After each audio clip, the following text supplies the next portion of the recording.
Special Committee on Canada-China Relations. Pursuant to the motion adopted on Wednesday, September 23, 2020, the committee is meeting on its study of Canada-China relations. La réunion d'aujourd'hui est en... Today's meeting is a hybrid format.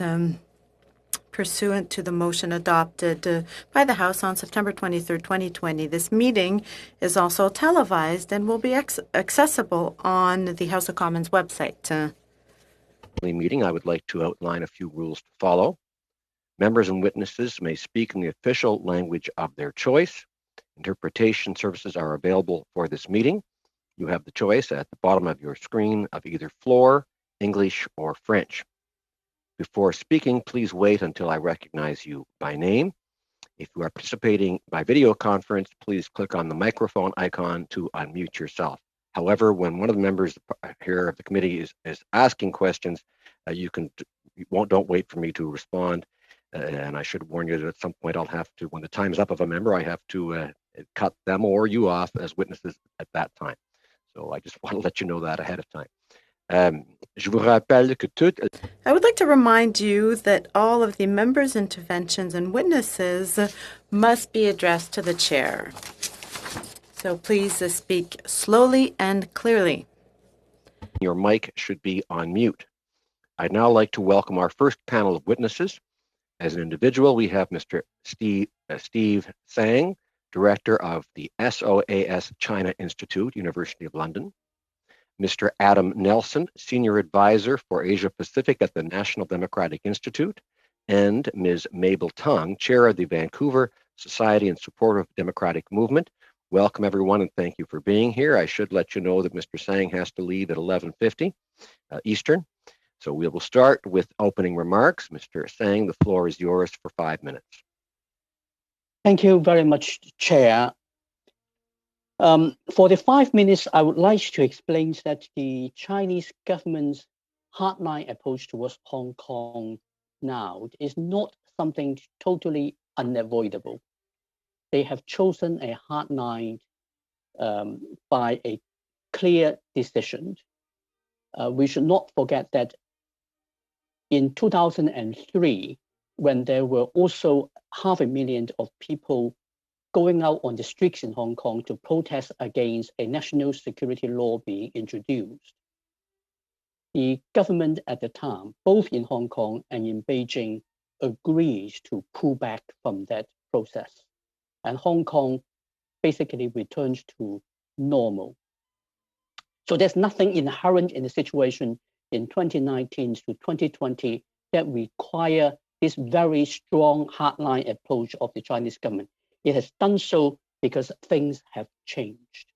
Things have changed in terms of China's leadership, that Xi Jinping takes a very different approach from his predecessor.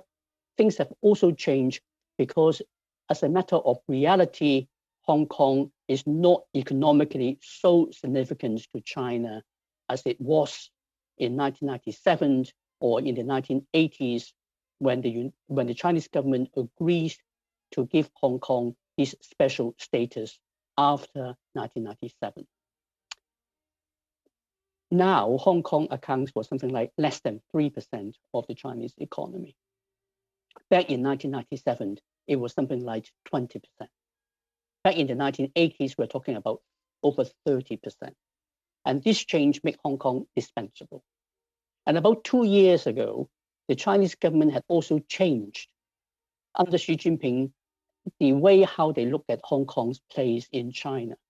Instead of seeing Hong Kong as a completely unique place, as a Hong Kong special administrative region, they started to see Hong Kong as part of what they call the Greater Bay Area, which in fact has Shenzhen as the very center of it. They wanted Hong Kong to be part of the Greater Bay Area and to contribute to the Greater Bay Area in ways that neither Shenzhen nor Guangzhou could do. But Hong Kong's no longer seen as all that special. So when you had that enormous protest in Hong Kong last summer, or summer 2019, the Chinese government under Xi Jinping essentially saw Hong Kong as rebellious and dispensable. And therefore, things will have to change. It was a result of that they introduced the state security law this year. Under the Hong Kong Basic Law, Hong Kong's constitution, the Chinese government has every right to ask Hong Kong to introduce some kind of a national security law. It is provided in the Basic Law, Article 23.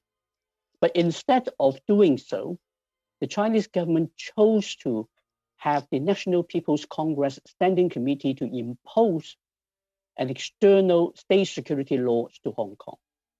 I think it was done deliberately to intimidate people in Hong Kong, to make sure that they get the message and stop protesting, or from their perspective, stop rebelling.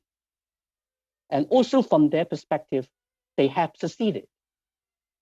The older generation pro-democracy activists in Hong Kong have gone quiet or have chosen to retire. The younger people have been sufficiently intimidated that we are not seeing the kinds of massive protests and demonstrations in Hong Kong, even though this is going to be a major change to Hong Kong. The state security law also has these extraterritorial applications built into it, reflecting that the Chinese government really is no longer all that worried about the international responses to how it deals with Hong Kong. I think we should bear that in mind. Aware that I only got about 22 seconds left, I wanted to underline that I use the term state security law deliberately because what they have introduced is not really a national security law. Hong Kong does not face a national security problem. Hong Kong face a regime security issue. It is what they are looking at. This is what they are dealing with. And therefore, we can expect the Chinese government to continue to take a very, very hard line towards Hong Kong with all its implications for friends of Hong Kong people like the Canadian government. I'll stop here and hand it back to you. Thank you very much. Thank you very much, Mr. Tsang. And now we'll hear from Mr. Nelson. Mr. Nelson, you have 5 minutes. Please proceed. Thank you for the opportunity to speak today. I'm Adam Nelson, Senior Advisor on the Asia Pacific team at the National Democratic Institute, dialing in from Washington, D.C. I do want to acknowledge that Washington, D.C. is the traditional lands of the Anacostan Piscataway people. I'm always happy to speak about the future of democracy and human rights in Hong Kong. The city is near and dear to my heart, as I spent nearly a decade living, working, and studying there, primarily focused on democracy, human rights, and social entrepreneurship in both mainland China and Hong Kong. With offices in over 50 countries, NDI is a nonpartisan, non-governmental organization that has worked for over 35 years to promote democratic principles of transparency, accountability, and inclusion worldwide, and support the development of democratic institutions. We work closely with our sister organizations, the International Republican Institute, Center for International Private Enterprise, and Solidarity Center to do this work. Along with many other global donors, Global Affairs Canada has been a strong supporter of our work, particularly in the Middle East and Eurasia, and we want to thank them for that support. Before I speak about NDI's work in Hong Kong, I would like to note, in the realm of relations with China, NDI stands for pro-democracy and not anti-China. Since 1997, NDI has worked with partners from across the political spectrum to help Hong Kong realize the democratic promises made in the Basic Law and the Sino-British Joint Declaration. We've done this by partnering or working with Hong Kong academic institutions, the entire range of political parties and civil society groups, to advance nonpartisan research, education, and dialogue to support inclusive and citizen-responsive governance. In addition, NDI has conducted regular comprehensive assessments of Hong Kong's democratic progress, including rule of law and protection of civil liberty as part of our ongoing Promise of Democratization in Hong Kong series. Clearly, our work has had an impact. Fearing our work, Beijing singled us out as an organization and NDI's president for sanctions to get us to stop doing our programs. We are not. In fact, we are looking for ways to expand and continue supporting the people of Hong Kong in their democratic aspirations. The fundamental challenge with Hong Kong's new national security law, barring secession, subversion, terrorism, and collusion with foreign forces, law can and is now being used for whatever Beijing or Hong Kong's leadership wants it to be. They will fit any action, whether peaceful protest or criticism, into the law. We have seen pro-democracy champions arrested and charged, young people grabbed off of Hong Kong streets, legislators harassed, and independent media attacked. Some have found the operating environment so fearful that they have fled the city to the UK, Europe, Taiwan, the US, and of course, Canada. We also see Beijing's strident wolf warrior diplomacy in play when their ambassadors strike out and threaten the West in response to any criticism of China's abuses under the new law. NDI itself is seeing a rising fear among our historic partners. Some partners fear the national security law enough to curtail their relationship with NDI, thereby having the intended impact. Et ça a des effets. Beaucoup de mouvements pro-démocratie, en dehors de certains responsables clés,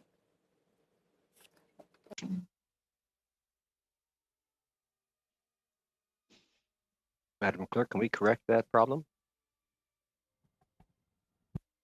I'll just stop the clock for a moment here, please. Sorry. Mr. Chair, Yes, Mr. Chu?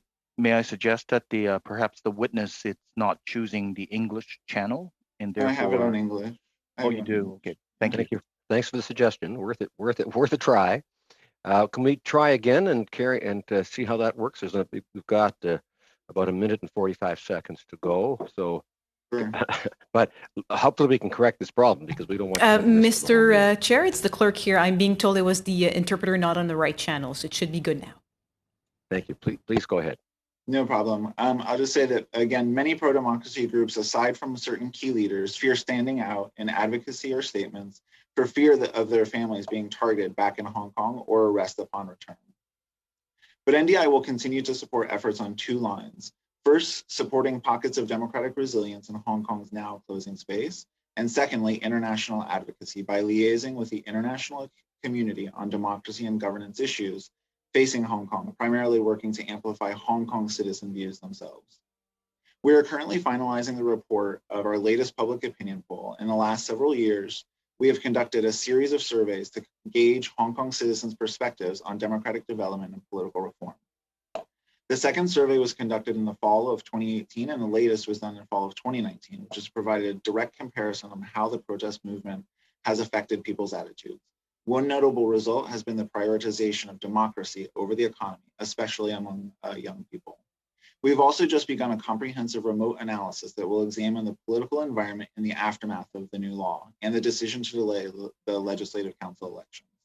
We are working with Canadian partners to conduct polling and social media monitoring to look at the information environment and map the sources and proliferation of misinformation, work we are now doing strongly with civic technology partners in Taiwan. The polling is still in the field, but this shows some indication of lack of trust in a credible polling environment ahead of the Legislative Council elections next year, and a strong desire for Hong Kongers to leave the city. Canada has a long history of leveraging its moral standing within the global community to push and advocate on democracy and human rights.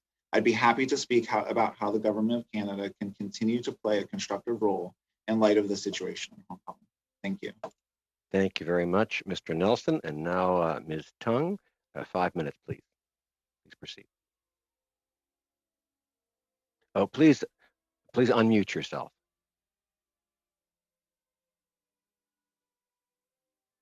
Thank you.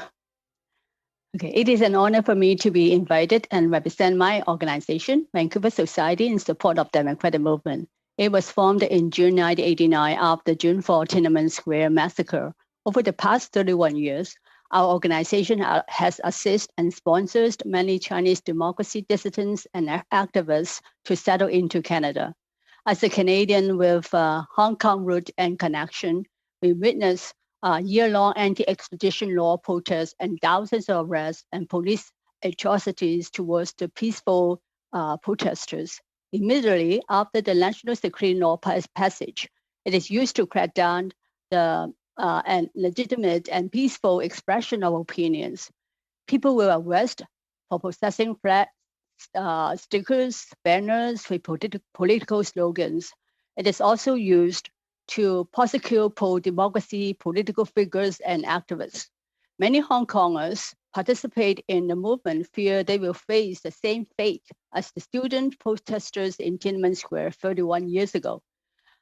They look into Western democracy for protection and safe harboring. Already, 46 Hong Kong citizens, many of whom took part for past demonstration, are seeking asylum in Canada, citing harassment and brutality at the hands of police and fear of unjust prosecution. We expect this number to increase once our border is open to foreign visitors. Since last year, we helped several young people seeking political asylum in Canada. Their situation is one of the struggle and hardship. They are not able to study due to the high tuition fee for non-resident. They suffer from PTSD, yet unable to afford the costly psychological treatment not covered by the refugee claimants' medical coverage. And they are unable to find jobs due to the COVID-19 pandemic. We urge the government of Canada to expedite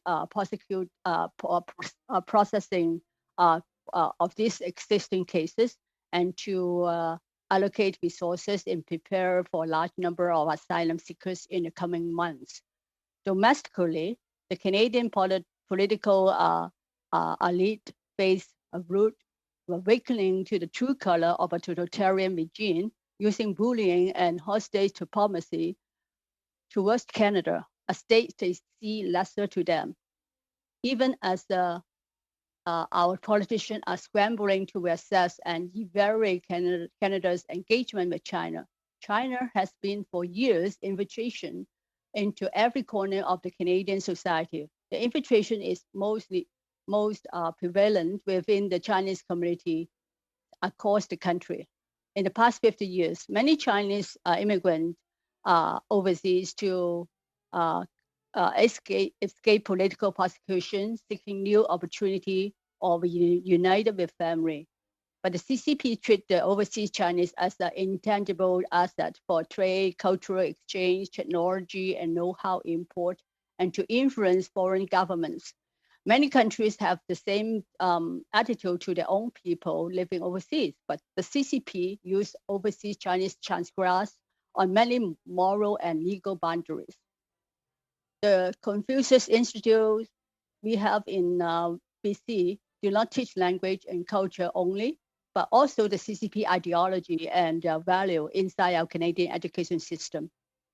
And also the 1,000-person scheme has been investigated by the US FBI as a scheme to assess US science and technology. The similar scheme in Canada served the same purpose to get Canadian science and technology. The CSIS already warned our university about this issue.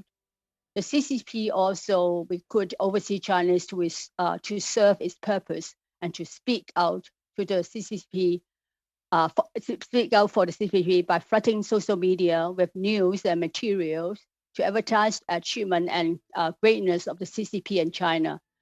These media include the Chinese and Hong Kong TV channel, WeChat, and more production from the Chinese language media in Canada. And a good example is that recently many local Chinese organizations, including the Chinese Benevolent Association and National Congress of Chinese Canadians, who put out advertisement in local newspaper and support the national security law to create the illusion that local Chinese communities support the law, even though the law is against our Canadian value of freedom of speech and expression. We urge the Canadian government to ban the Confucius Institute from our school, monitor the activities of the United Front Work Department, ban Huawei, ban WeChat, impose the military sanction against the Chinese and Hong Kong officials directly implicated in human rights abuse in Hong Kong and Tibet and Xinjiang. Thank you very much. Thank you very much, Ms. Tung. On va procéder maintenant We'll now move to Mr. Paulus for 6 minutes. Thank you, Mr. Chair. Thank you to our witnesses. I will start with you, Mrs. Tung. You wrote a letter to the Vancouver Sun, and you said once they have your picture, they can use the technology when you cross a border. And what you wrote is what you are telling us today in your testimony.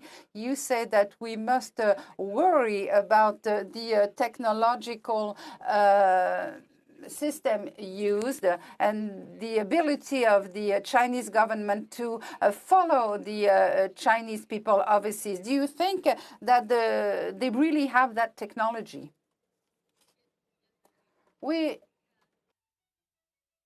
Okay. Yes, I do. Yeah, because it's been happening so many times.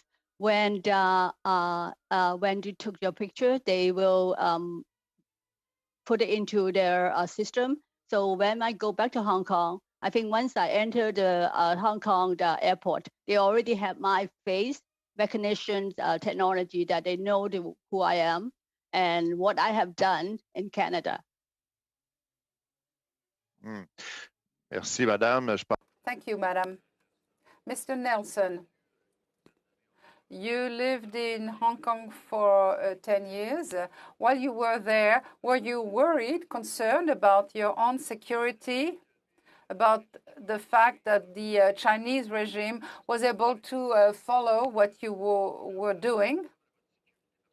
And maybe not your personal security, but the safety of the information that you were giving. And should we worry for the Canadian companies in Hong Kong?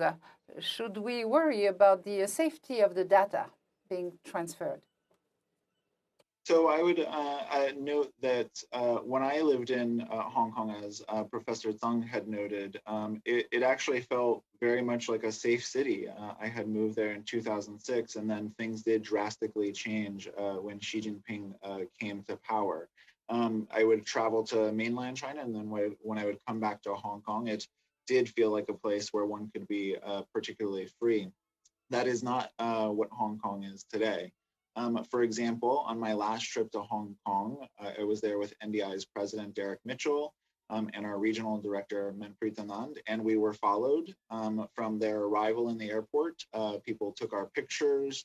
They took our pictures as we were having meetings around the city, as NDI's president would meet with other ambassadors and folks in the city, and then they would put those into mainly Beijing-run newspapers.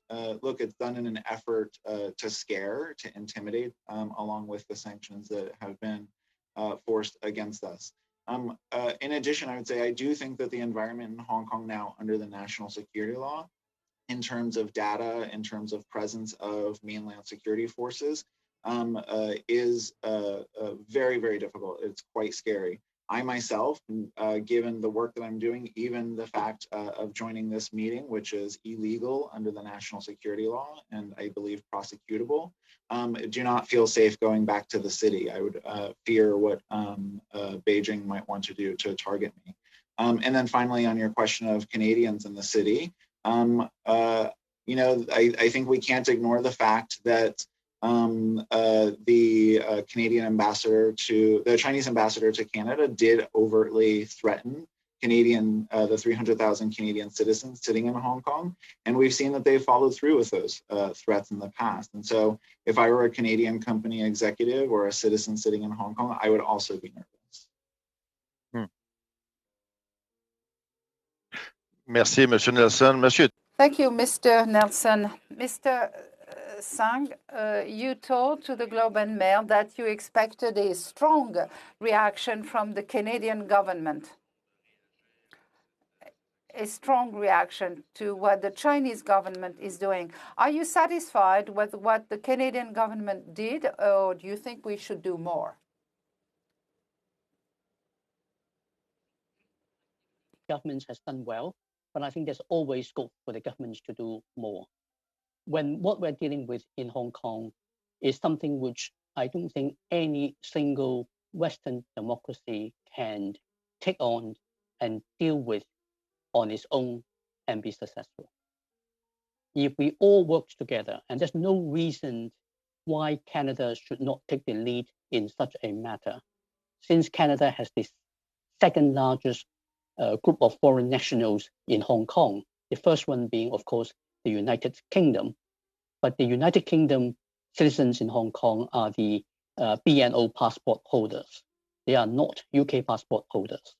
So if we are looking at the full national passport holders, Canadians, in fact, number above everybody else in Hong Kong, which gives a very good reason for Canada to take the lead in such a matter and to coordinate with the other democracies and other countries that have significant number of citizens in Hong Kong to make it very clear that if something happens to them, then the governments will act collectively to help them. The Chinese government under Xi Jinping does behave a bit like a schoolyard bully. And we know how schoolyard bullies behave. When they meet with serious real strength that can cause them serious damage, they usually back off. Thank But you. if they don't do so, they will push. Thank you, Mr. Sang. Merci beaucoup, Mr. Merci. Paulus. And now we'll hear from Mr. Fragiskatis for 6 minutes. Thank you, Chair. Thank you to the witnesses. My first question goes to Mr. Nelson. Mr. Nelson, let me make clear at the outset that I do not subscribe to this view, but I think it's important to put it on the record, put the question and get the answer on the record. The National Democratic Institute has engaged in democracy work throughout the world, in places like the Ukraine, in the Arab world during the time of the Arab Spring, now in Hong Kong. There will be those that try to spin your appearance here today into something it's not, as speaking on behalf of an organization that does the bidding of the US government on matters of strategic interest to Washington. How would you respond to that? Sure, this is something that we hear quite a bit. So thank you for the question. So first of all, I would note that we do get competitive U.S. government grants. We get competitive private grants. We also get a lot of funding, as I noted, from Canada, British DFID, the Australians, others, to do the work that we do around the world.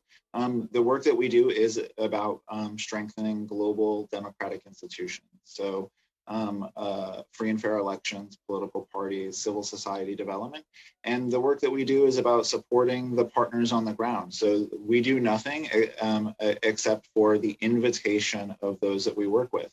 In Hong Kong, all of the work that we did was because a university wanted to do one of these research reports. A civil society organization wanted to focus on women's political participation and know how to do some of that work better. They wanted to have youth debates. And so we were always happy, as we do anywhere else, to step in and provide, moreover, the technical assistance that we've gathered from our 35 years of work. And transferring some of that knowledge from other places facing similar challenges. But in some places, of course, financial assistance so that they can pay to have the meetings, they can pay to produce the reports. And so we'll always stand by that as well. Thank you very much. As I said, it's certainly not a view I subscribe to. In a prior life, I taught international relations for many years at Western University, and one of the areas that I focused on was democratization, and your organization is held in high esteem and deservedly so. I also want to ask you, Mr. Nelson, and it's a general question, but with applicability, the answer at least has applicability to Hong Kong and Canada's view or Canada's approach to the Hong Kong challenge. And that is the Biden presidency, or the upcoming, now we see, Biden presidency. I think it's fair to say, as we've heard at this committee before from expert witnesses, that Canada is caught in between a Trump administration that has a particular approach to China generally, and vice versa on the part of China towards the United States. What does a Biden presidency hold? How do you think Mr. Biden and his administration will approach China, and what might that mean for a middle power like Canada? So I wish I had more of an answer on that. I think that that's a question that I hear a lot of people asking. What is the future of U.S. foreign policy on China? I can't speak for the Biden administration. I don't personally or professionally have any contacts with them. I will say this, that the focus of democracy and human rights on China in the U.S. Has been bipartisan. So in Congress, we have the Congressional Executive Commission on China that is chaired by a senior level Republican and a Democrat. The recent the Hong Kong Human Rights and Democracy Act was a fully bipartisan effort put forward. And so I would say I have very little doubt, but I don't know the future, that the focus of continued support on democracy and human rights for both China and Hong Kong and future support for Taiwan will also continue to be bipartisan. Thank you very much. With my last question to Professor Tsang. Professor, you just mentioned in the previous questioning that when a bully is basically stood up to, if I understood you correctly at least, they back off. How can the international community, because Canada cannot lead this effort, how can Canada and other like-minded countries coalesce around a certain set of issues to pressure China on matters of concern? What are the pressure points is my question that the Xi regime is likely to respond to? I've asked the question before to other witnesses, but I think it's quite crucial as Canada evaluates its relationship to China and begins to think about working with other like-minded allies, including middle powers, on how to approach China going forward. It is one of those few cases where doing the right thing is probably also the good international move. And what I'm talking about is to make it very, very clear that you really will and have a plan to help and protect your nationals in Hong Kong. 300,000 Canadians is not a negligible number. If you tot up the Canadians and the BNO passport holders and the Americans and the Australians and the New Zealander passport holders together, you are talking about the bulk of Hong Kong's economic lifeline. If they all leave Hong Kong because of what Chinese government policy is, then they will have to think hard about that. Thank you. Thank you very much, Mr. Thank you. Thank you, Mr. Freitas-Karas. Et maintenant, Monsieur Bergeron, 6 minutes. Mr. Bergeron, 6 minutes. Thank you, Chair. My first question is to Mr. Tsang. You know the history of Hong Kong very well and about the retrocession between the UK and the People's Republic of China. Do you think that that change anticipated a strengthening of the hold, the powerful hold on Hong Kong, or do you think it was when Xi Jinping took over the leadership of the Communist Party of China that the change was effected, this change in attitude towards Hong Kong? China has Xi Jinping or not, it will tighten up control over Hong Kong at some stage. The promise of 50 years, no change in Hong Kong, always implied that by 2047, the Chinese government expects Hong Kong to be another Chinese city. The extension of the arrangement for the 50 years was never really on the agenda. But we are talking about 22, 23 years into the 50 years period.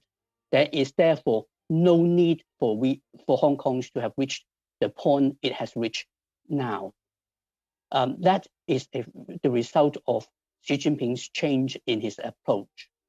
But even without Xi Jinping, at some stage, we will get to where we are now. Devant un constat aussi implacable. Well, given such a statement, what is the relevancy, if you might allow me to ask the question and to play the devil's advocate? Why should Canada try to support the democratic rights of the people in Hong Kong and support the one country, two systems theory? Because since you seem to think that Hong Kong will ultimately end up as a territory of China with a single system, the Chinese system. First of all, 50 years or 23, 24, or 23 years is a big difference. And secondly, it's the right things to do. Canada believes in human rights in individual freedom. And this is one of those issues. And we're talking about 300,000 Canadians who are being caught up in this as well. And it is a matter that if we don't do it, things will change and it will have much wider implications beyond Hong Kong. So I think we should do what we can about the situation in Hong Kong, and we should also hold the Chinese government to its international treaty obligations of keeping Hong Kong as it was for 50 years. If we don't do that, the Chinese government will get a sense that they are not required to honor their treaty obligations, and that is not going to be good for anybody, including Canada. Merci infiniment de votre réponse et peut-être les autres. Thank you so much for your answer. Perhaps the other witnesses would like to add something, but precisely on this point of the People's Republic of China, they keep saying that it's not our business. We shouldn't get involved in domestic issues of the People's Republic of China. When we know that the People's Republic of China tries to isolate people and pit people one against the other, I had some hope that under the Trump administration, there would be some possibility of creating an alliance that to bring China to the point where it might change its attitude. So now, what can we do to counter what is done by the People's Republic of China? And secondly, do you think that any alliance will ever be able to be created in the future to bring the People's Republic of China to respect its legal obligations?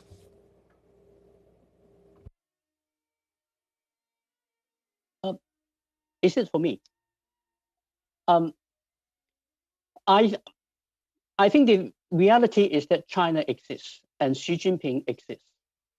And we have to engage with this government as a reality. And the only way we can engage with it is that we hold true to our values without being provocative unnecessarily. When the Chinese government is being unfair, when it says that it is interference into Chinese domestic affairs, when what we are all doing is to hold the Chinese government to its international treaty obligations as we do of other countries, then I don't think we are interfering with the domestic affairs, and we should hold to that. Thank you. Y a-t-il d'autres témoins qui souhaiteraient ajouter quelque chose? Anybody else? Are there other witnesses? 15 seconds is all you have. Well, 15 seconds perhaps could be used by one of the other witnesses. Perhaps they'll wait for the. Peut-être ils vont attendre pour. Maybe they'll wait for another round. All right, that's just fine. Next time. Thank you very much, Mr. Bergeron.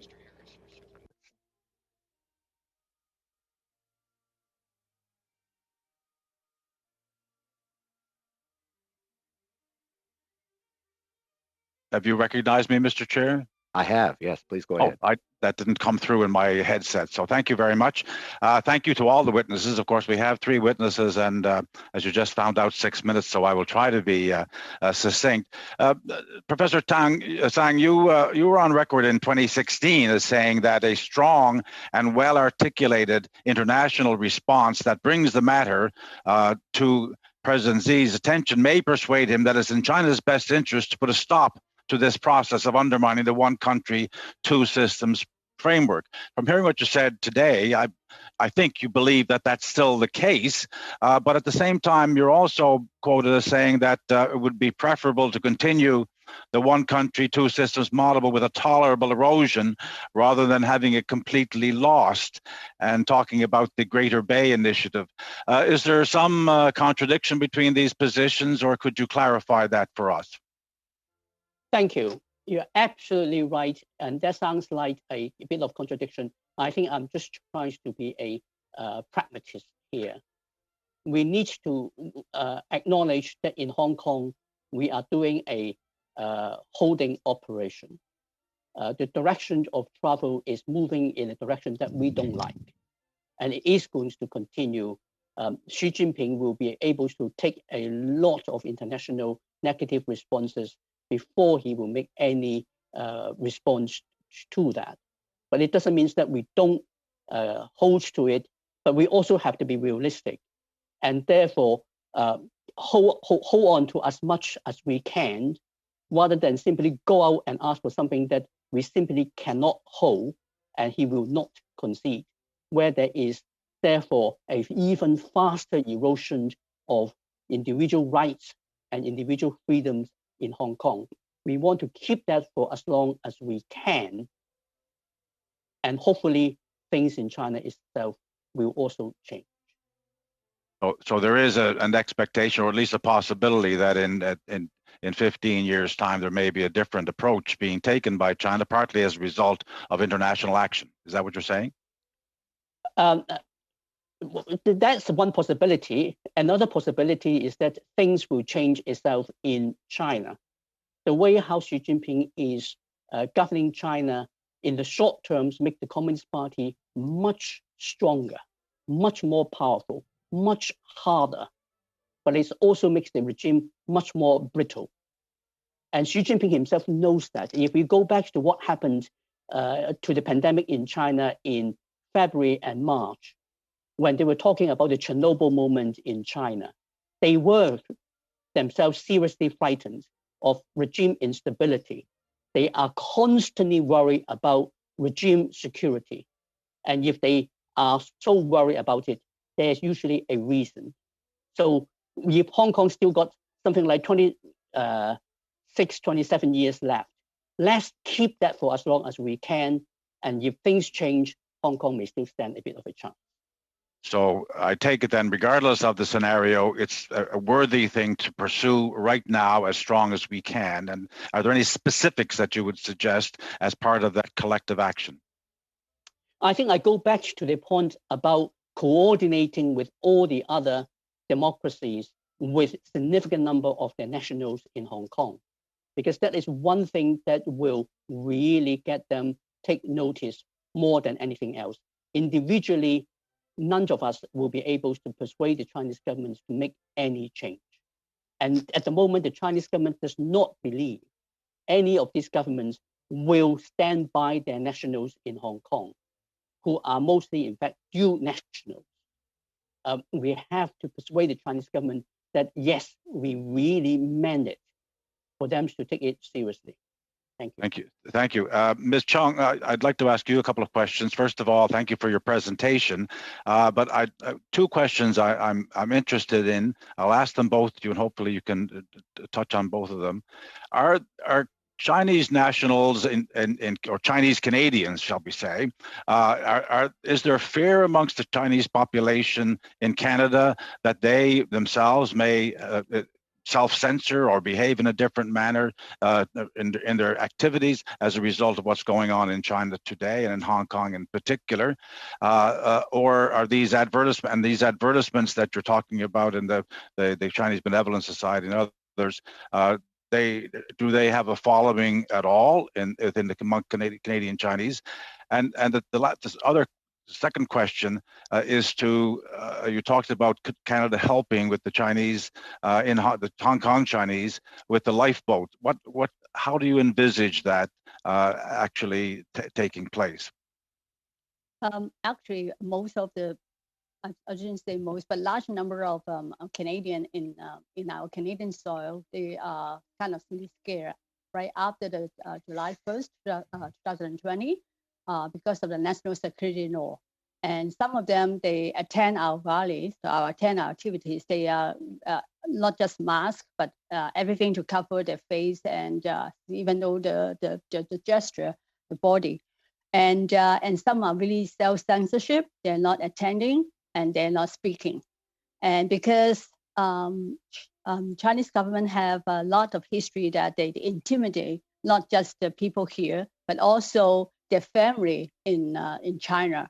And we have a lot of stories from the Amnesty International report about harassment have been done to our Canadian in our Canadian soil. So even some organization or radio station, they are kind of away from talking about the topic. So that's a few months, the topic is kind of really gentle about pandemic, not about anything happening in Hong Kong. So Ms. you can Tung? see that sorry. No, I'm sorry to interrupt, but Mr. Harris's time is up. So Okay. hopefully you have others who will ask you questions who can draw out the rest of that. We'll go now to the second round. And first, for 5 minutes, we have Mr. Jennis. Thank you, Mr. Chair. Thank you to all the witnesses. Mr. Nelson, in particular, your discussion about having cameras follow you in Hong Kong reminded me of an experience I had in Hong Kong as far back as 2017 when I was there on a parliamentary committee trip, and I had dinner at Jimmy Lai's house, and a car followed me all the way back to my hotel, and someone jumped out to take photos, and it was quite a striking experience for a relatively new member of parliament. So thank you for sharing your experience on that score as well. My first question is for Mr. Tsang. Mr. Tsang, during his questioning, Mr. Fragiscatos made a sort of a side comment that he said Canada cannot lead this effort. It struck me because I don't think I agree. I think Canada could play a unique leadership role on the issue of Hong Kong. I think we're uniquely positioned. We don't have the same colonial history in Asia. We don't have the same sort of superpower baggage. We have deep ties with Hong Kong. Do you have thoughts specifically on the leadership role Canada could play in response to what's happening in Hong Kong?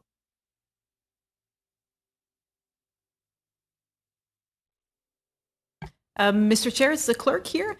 I'm very sorry, Mr. Tsang had to leave. I can maybe forward your question to him by email. Sorry, Mr. Judge, I did mention that earlier, but it's not surprising that you would think he would be able to answer. I'm going to give you a bit of time for that, so perhaps you could start with another question to someone else.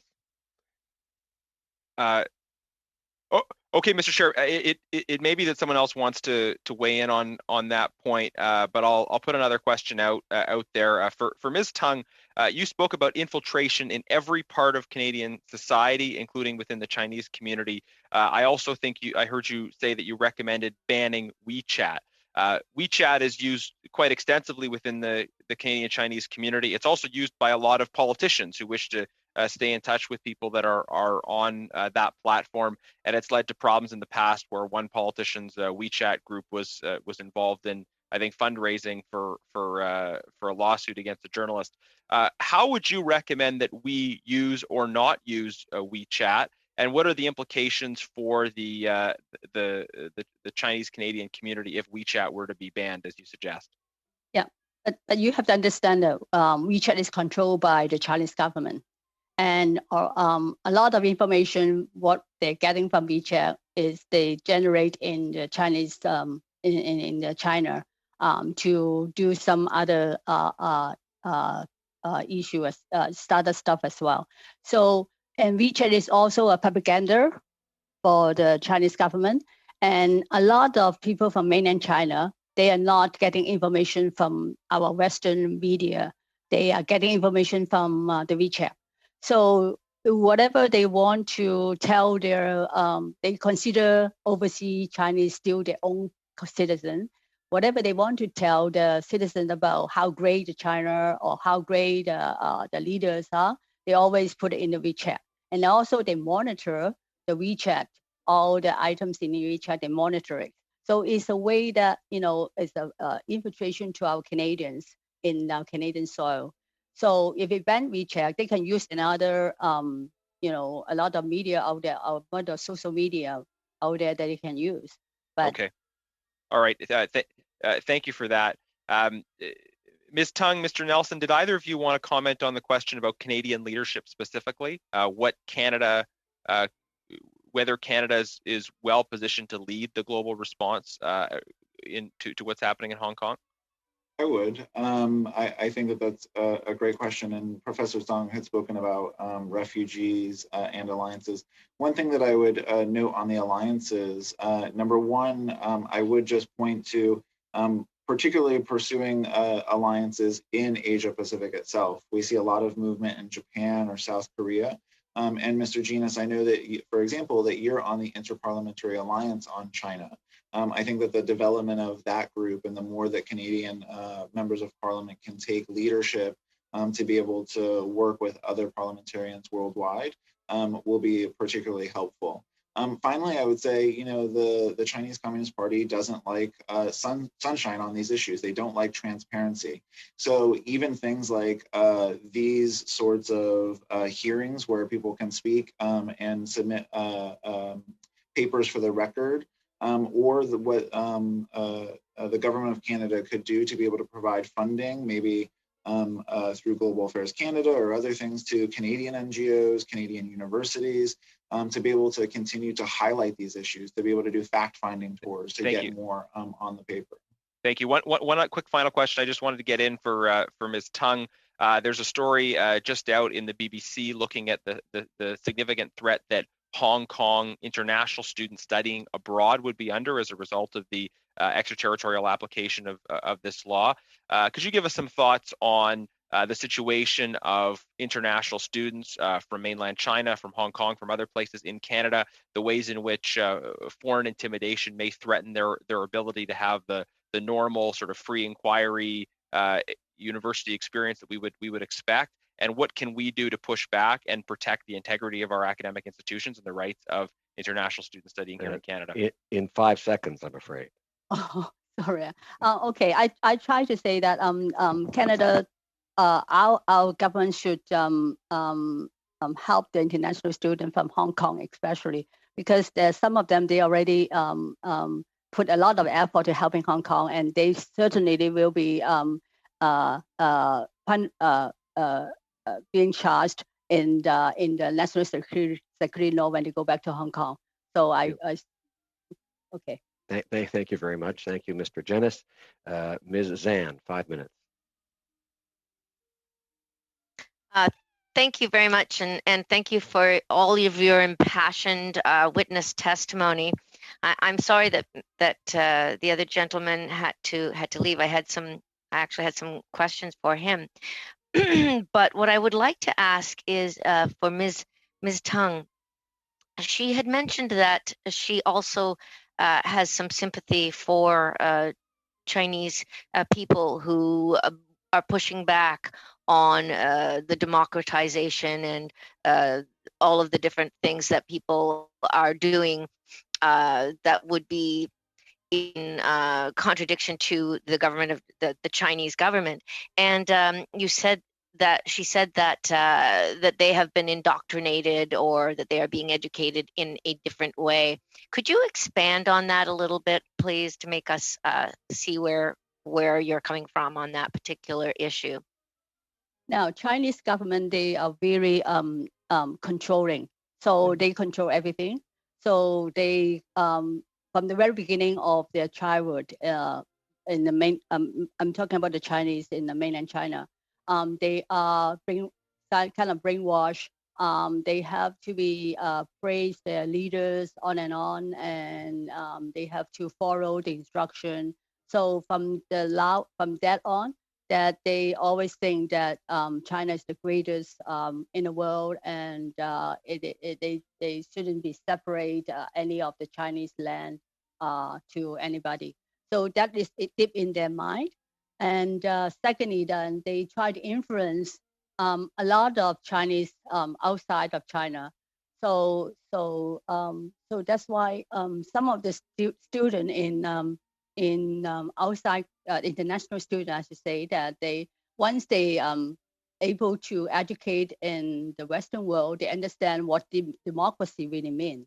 So they kind of object what they have been learned since childhood.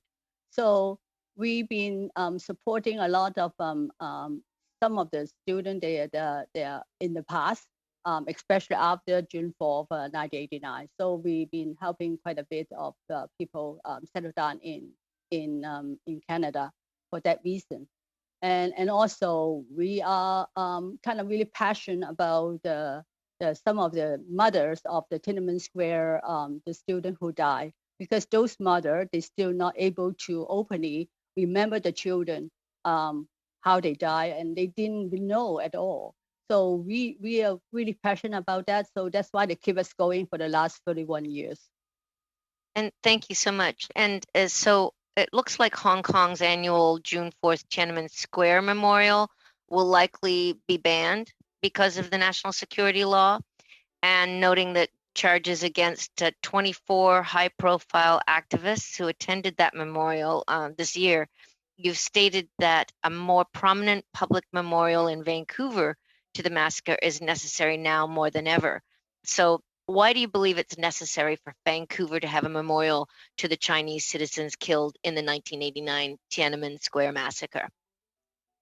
Because Hong Kong is the only one city that's still able to remember those students died in Tiananmen Square massacre, and then those only permanent city with a lot of candlelights on June 4th every year is diminished. So that's why Vancouver, a high population of Chinese origin, I think we should, as a North America, from North America as well, we should continue to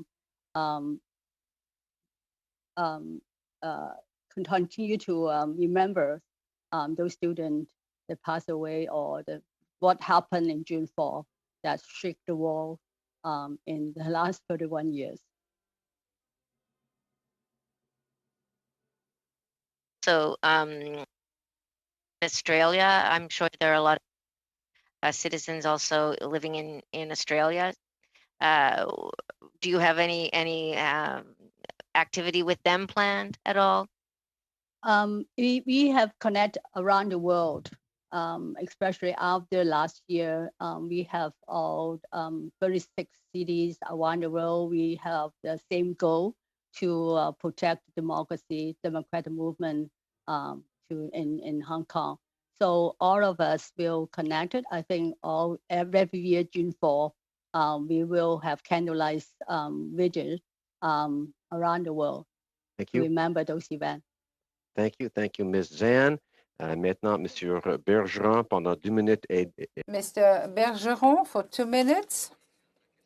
Well, my question is addressed to Mrs. Tang, but of course, our other witness can comment as well. And maybe he will want to comment my last question, which was not allowed because we didn't have enough time. The Canadian consulate in Hong Kong said that no one had asked for asylum, and that in the present conditions, no one would get the asylum.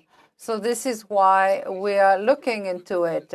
So in these circumstances, what would be your recommendation to the pro-democracy activists in Hong Kong who would like to leave Hong Kong for the safety? In the past, right after June 4th massacre, that Canadian, not just Canadian, but some other countries around the world helping the dissidents from China leave China and leave Hong Kong, through Hong Kong mostly. And they have provided essential visas for them to travel, for them to leave Hong Kong. So I think we can do the same thing here, provide the essential visas for some of the protesters. They are under a lot of dangers, followed, as they said before, followed by the police and intimidated by the police. So I think we can do that as well. Monsieur Nelson? Mr. Nelson? Is certainly the Parliament, the Government of Canada, to come up with a lifeboat scheme. That's one of the #1 recommendations for Hong Kong pro-democracy groups. One thing to remember is Hong Kong is not an entirely wealthy society. It has one of the largest income divides in the world, and not everybody can afford to leave. So yes, you have the UK passport holders, Canadian passport holders, BNO, but there's a lot of young people that just aren't going to have the means to make it to Canada, the UK, or the United States. So a lifeboat scheme that particularly looks after them for their participation would be well welcome. And also, I want to add is I think a lot of Canadians with Hong Kong descent would love to help, and in our a lot of capacity that we have here, we have a lot of volunteers that are able to help them when they arrive. Thank you. Thank you very much. Merci beaucoup, Monsieur Bergeron. Vous avez reçu les deux. Thank you very much, Mr. Bergeron. You had the 10 seconds that you had lost during the prior round. And now it's Mr. Genuis. No, Mr. Harris, sorry.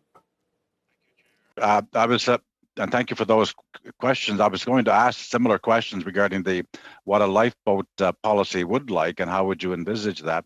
And could you explain again what type of special visa were you referring to, Ms. Tung, that would be possible? Because we were told by the consular official that was not possible for visas to be granted for non-passport holders.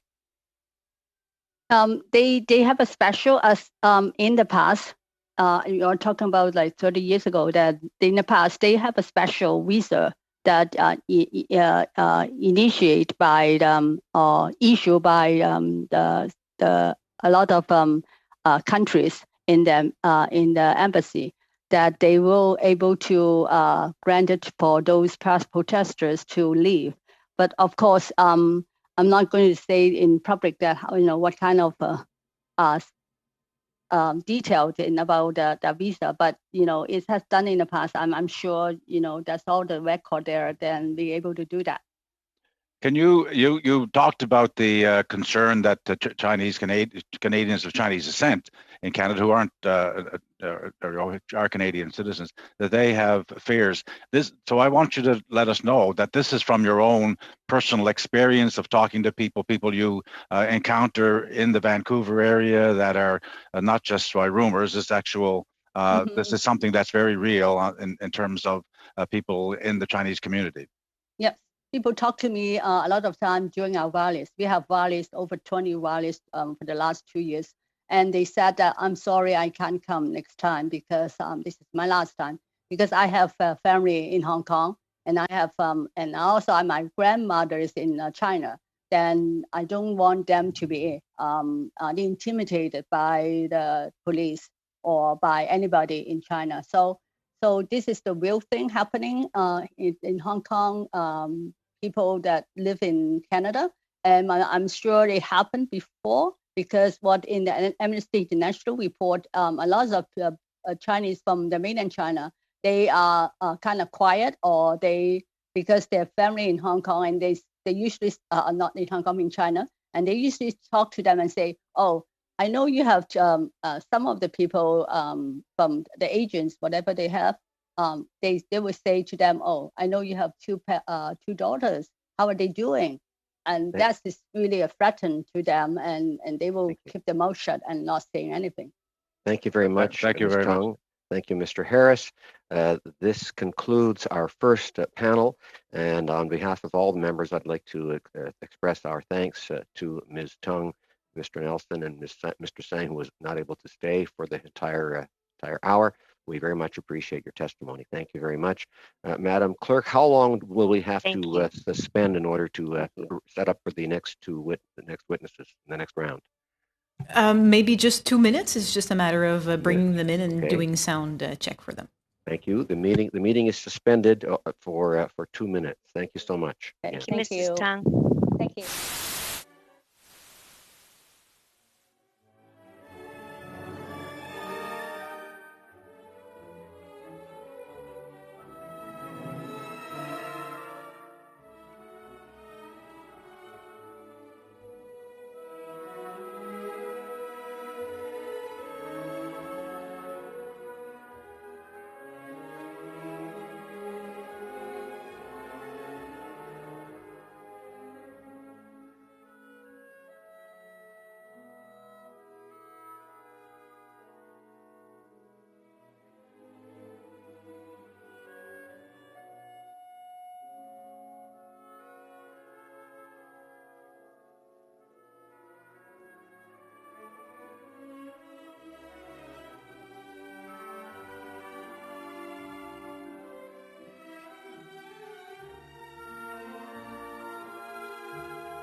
Okay, I call the meeting back to order. Welcome back to all members and welcome to the new witnesses. I would like to make a few comments for the benefit of the new witnesses. Before speaking, please wait until I recognize you by name. When you are ready to speak, you can click on the microphone icon to activate your mic. However, once members are asking you questions, you can respond immediately. You don't have to wait for me to recognize you then. And at the end of their time, I will intervene. Afraid I'll have to interrupt sometimes. I'm afraid because at the end of their time to go on to the next member. Je vous rappelle que toutes les interventions. I'd like to remind you that all interventions from members must be addressed to the chair. Are available for this meeting. You have the choice at the bottom of your screen of either floor, English, or French. Veuillez parler lentement et clairement. Please speak slowly and clearly. On mute, please. I would now like to go to our witnesses. We now have with us as an individual, Mr. Bill Chu, founder of Canadians for Reconciliation, and also as an individual, Mr. Victor Ho, retired editor-in-chief for the Tsingtao Daily BC edition. Welcome. Mr. Chu, please proceed with your 5-minute opening remarks. Chair Reagan, I'm most honored to be part of this discussion. Imagine if thousands of little green men arrived from Mars, perhaps Canada would have taken its threat assessment more seriously. However, while China is obviously not Mars, it's no longer Pierre Trudeau's notion of China either. Through the previous witnesses and recent global events, I'm sure we realize Canada needs not just some fine-tuning with China, but a brave new and comprehensive strategy to face a rising new world order, which seems to be bent on changing the global understanding of law, human rights, and values. So it is for the future, and so of Canada, that I am sharing my experience as a Hong Kong Canadian in Vancouver. My reckoning to PRC's undue influences and my own activism began in June 1989, when I participated in organizing a memorial service for the martyrs at Tiananmen Square. That was in Vancouver.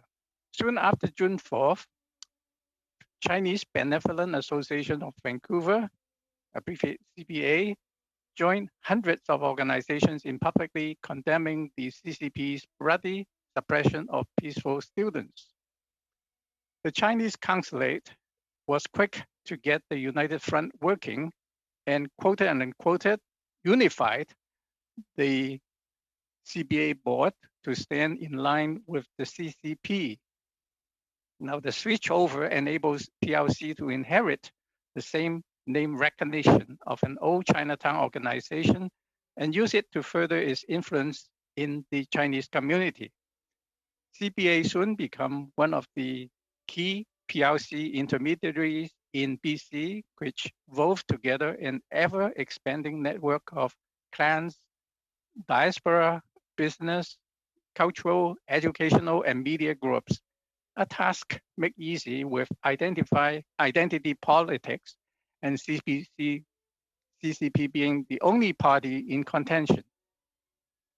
With PLC suppression of Hong Kong protesters last year, CBA took on a more visible role of buying front-page ads in local Chinese newspapers to defend the national security law and to propagate China's condemnation of Hong Kong protesters, seeking the universal value of freedom and democracy.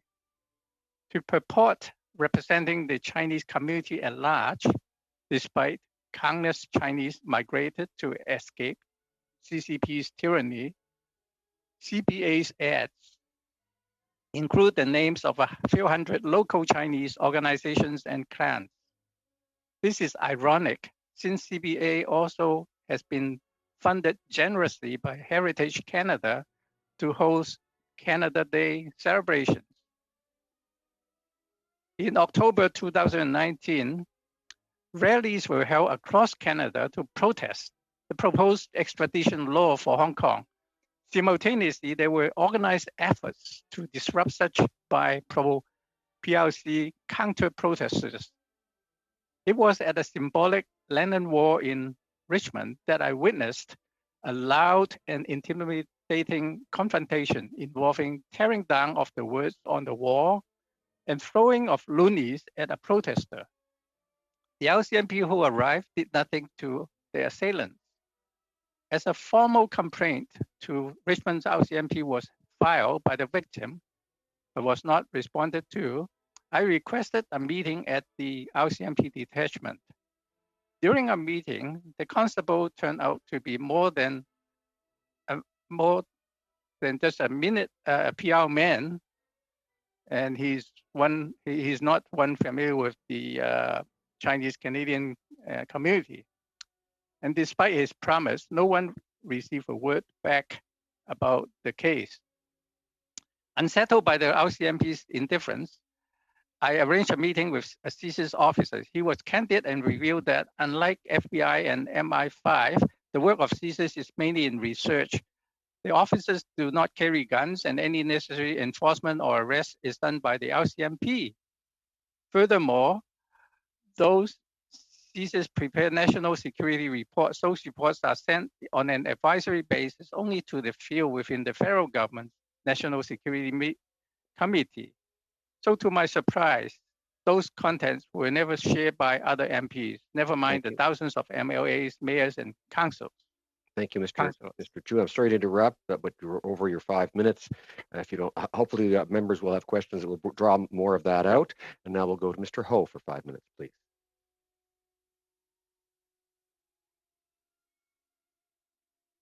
And Mr. Ho, please unmute yourself and proceed. Sorry. It is a great honor for me to present the journalistic experiences and personal observations of the foreign government influence on our ethnic Chinese community, especially how the United Front strategy of the Chinese Communist Party, CCP, being executed in Chinese language mass media circle. When it comes to the foreign government interference to our ethnic Chinese society, the latest case I want to talk about is the Chinese Consul General's radio speech regarding the National Security Law, NSL of Hong Kong. Ms. Tong Xiaoling, the Chinese Consul General in Vancouver, released her half-hour-long announcement on this issue in a local Chinese radio station on July 23, 2020. It is programmed in newscast airtime.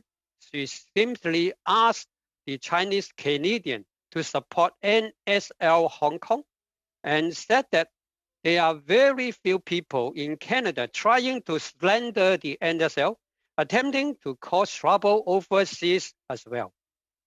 Ms. Tong then elaborates that some local Chinese Canadians pose threat to those really love Hong Kongers here and make personal attack to them. But the Consul General did not mention that the NSL Hong Kong is totally in contrary to Canadian core values. She treats Chinese Canadians as Chinese nationals, when of course they are not. She seems to challenge the political allegiance of our ethnic Chinese citizens. Also, she exploits the free airwave of our broadcaster to convey political propaganda message of the Chinese government.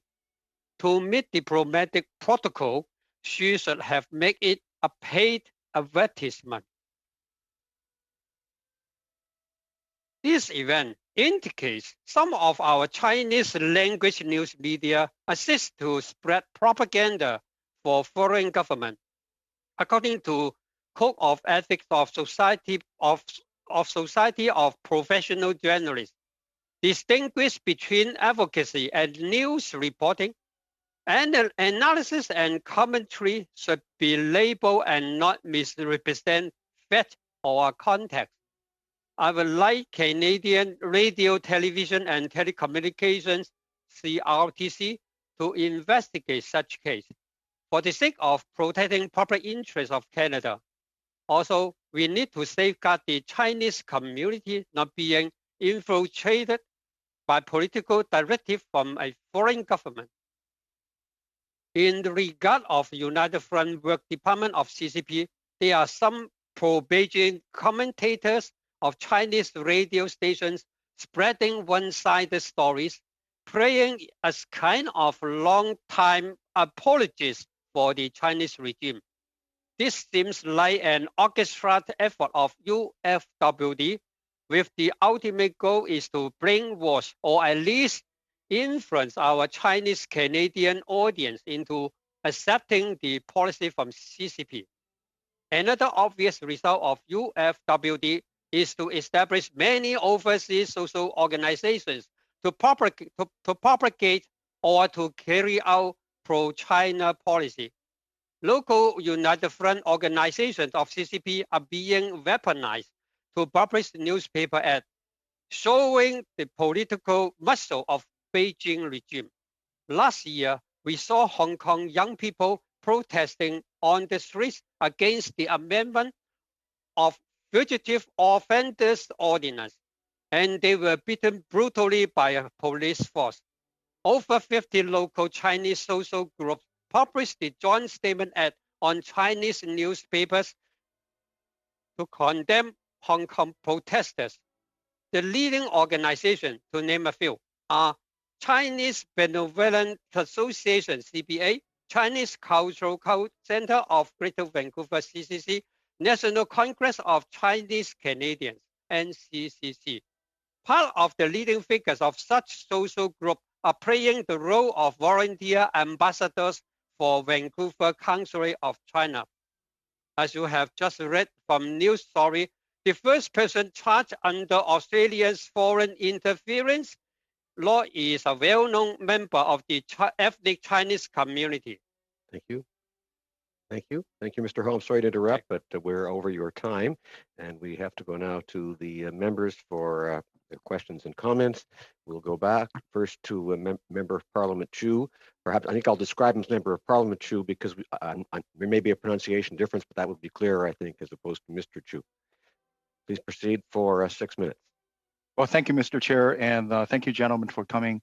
My first question is directed to Mr. Victor Ho.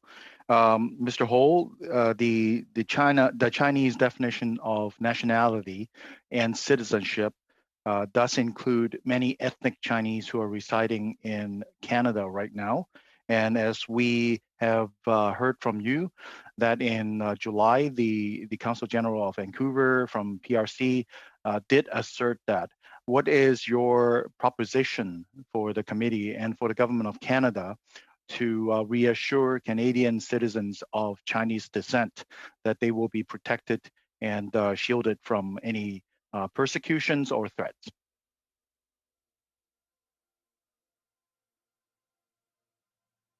Mr. Chair, yeah. Please unmute your microphone, Mr. Ho. Oh, yep. I think Canada should consider introducing a foreign interference offense law like that Australian one.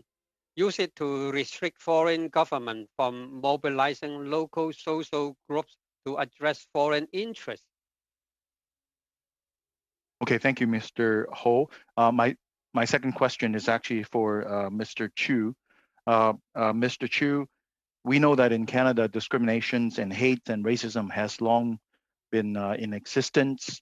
Many in the community have felt that the criticism on People's Republic of China or the Communist Party of China has actually resulted in many of the hate and discriminations. What's your view, and how do you propose that we could actually, as Government of Canada, can do to reassure citizens and prevent them from being manipulated by the weaponization of nationalism? That's an excellent question, as I have been involved in resisting racism for a number of years, mainly in trying to research into, as well as to lobby for the recognition of that long history of discrimination against Chinese in BC, for example, and to public knowledge, all three levels of government had expressed formal apologies towards that. Now, all of a sudden, I dropped that subject because I noticed that China was also using that subject to try to propagate their narrow sense of nationalism. In other words, they are trying to project the image that the Chinese have been victims, and so they're using some sort of identity politics to try to, as you mentioned in the former question, to try to invite the local Chinese Canadians into their embrace in trying to refer them as Chinese nationals. Now, those are done rather subtly, and in my opinion, rather ironic, because if you look into the nationality law of China, it actually stipulates that it does not recognize dual citizenship. In other words, once you immigrate from China, technically you are no longer Chinese national. But somehow, I guess they don't care about the laws. They just, in recent years, they try to make a new definition of it. Thank you. My follow-up question for that is, as a result of these, the shadow casted by the Citizenship Act from the China side, taking people in Canada of Chinese descent into account as their own citizens, as well as potential being discriminated and racist hate. There is a significant amount of self-censorship from media to community leadership. And I wonder what's your view, how do we combat that from a government level, from a citizen community level? A brief answer from perhaps Bill first. Mr. Chu, if I can just interrupt for 1 second, would you please lower your microphone below your mouth a bit? It's just a bit too close to your mouth. Thank you very much. Right. Please go ahead. Thank you. Did not realize it slipped. Well, I think on the part of Canada, it can help by acknowledging that history, because I think, in popular opinion, that history had not been well understood, at least in school textbooks and public discourse. Canada being a country that's famous for social justice as well as respect for human rights, then we should try to, make sure that China would not use that as an excuse to say that, the Chinese here would need protection from China. Thank you, Mr. Chu. Chair, I'd like to pass the remaining time to Mr. Ho to answer. Okay, Mr. Ho, you have 40 seconds. Oh, yeah. I think Canada should consider to introducing some kind of foreign missions act similar to that created in the United States in 1982. This can help to control the political infiltration by foreign countries. The main purpose include but not limited to the regulation of the activities of foreign mission in Canada in a manner that will protect the foreign policy and national security interests of Canada and protection of Canadian public from abuse of privileges and immunities by members of the foreign missions. Thank you. Thank you, Mr. Ho, and thank you, MP Chu. Mr. Chu, could I get, maybe someone has already asked you, I think you have lowered your microphone some more, so perhaps it's, because it was too close, but I think you've lowered it already some more. If you could lower it a bit more, Mr. Chu, down toward your chin a bit, that should work, I think, quite well. If not, the technicians will let me know. And now we are on to Monsieur Dubourg, pendant 6 minutes. Mr. Dubourg, 6 minutes. Thank you. No, I'm sorry, I apologize. It is Ms. Yip before you, sir. Thank you, Chair. Thank you, Mr. Chu and Mr. Ho, for coming and giving your testimony today. Mr. Ho, in your opening statement, you mentioned that there were a few groups. What action can be, I was quite actually alarmed to hear some of their actions. What further actions can we do towards these groups, the United Front, the CBA, and the Benevolent Group?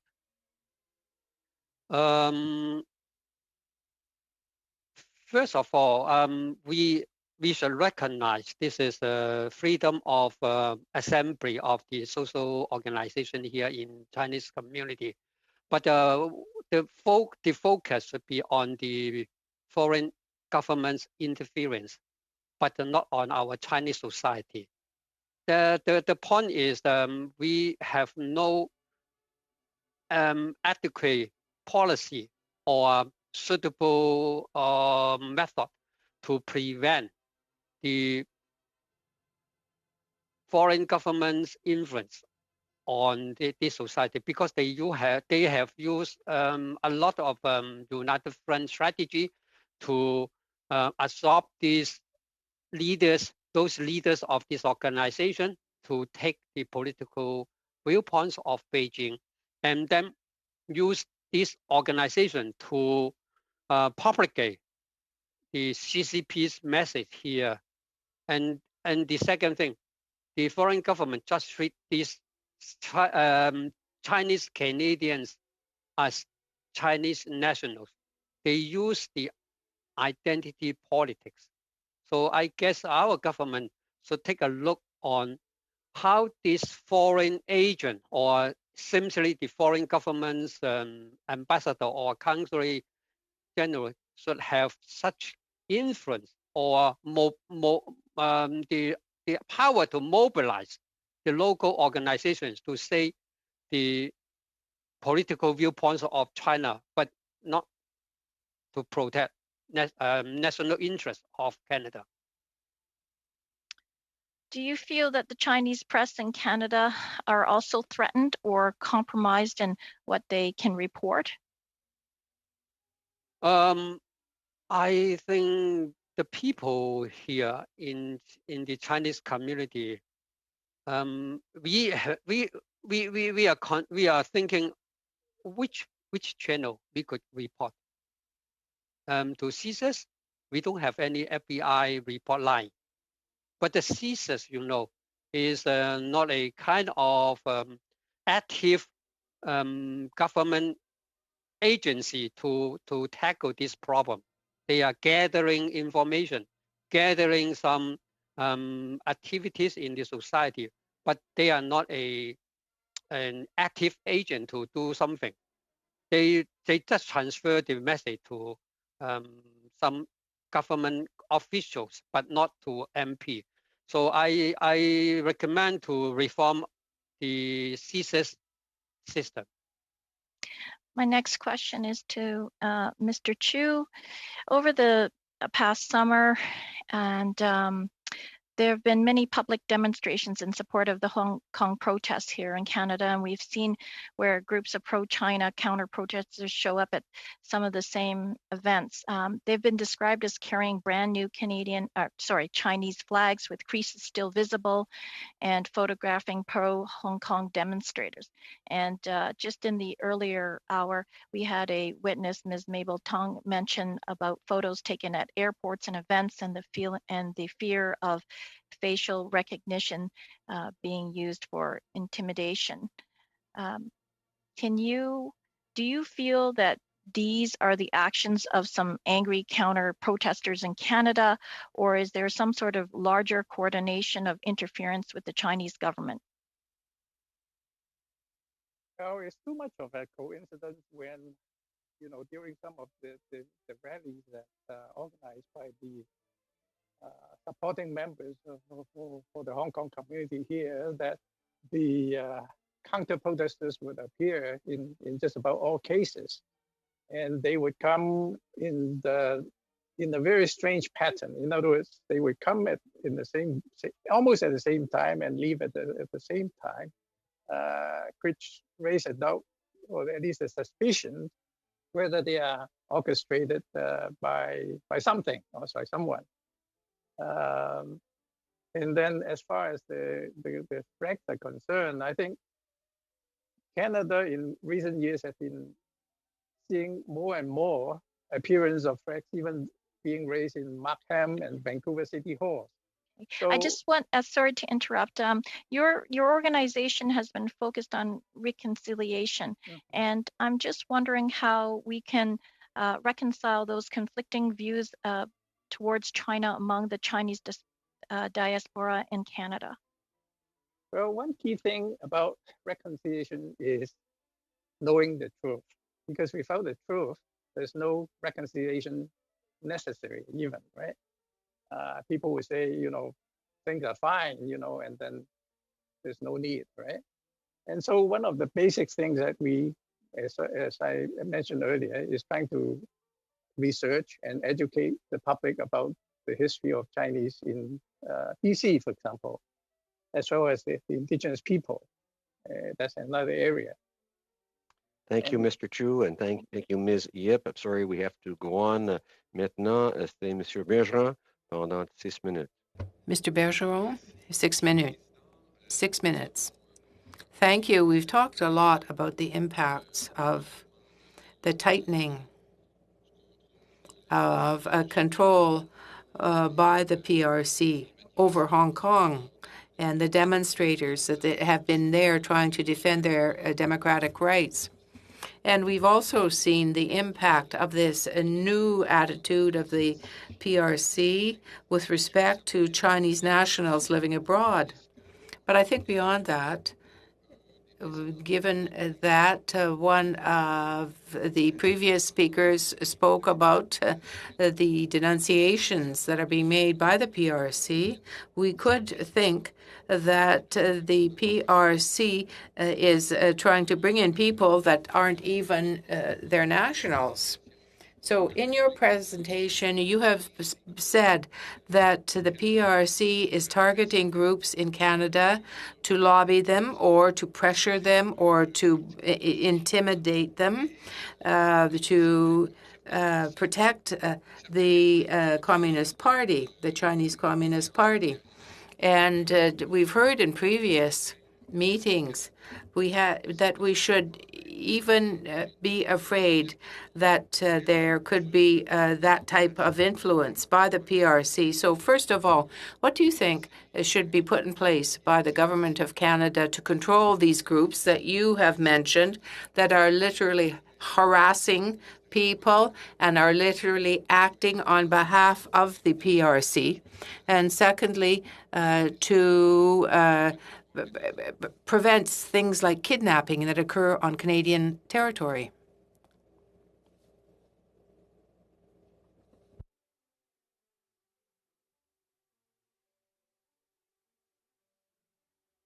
If I can just try to answer this first. Now, the government can do a number of things because all the ministries at this point are operating without a good understanding of the national security risk that Canada is exposed to. I mean, at this point, and as I sort of described earlier, I seem to be running in the war even when I try to lay a complaint at the right parties. So never mind all the other ministries. For example, Heritage Canada, you know, I mentioned that. And then there's also multiculturalism.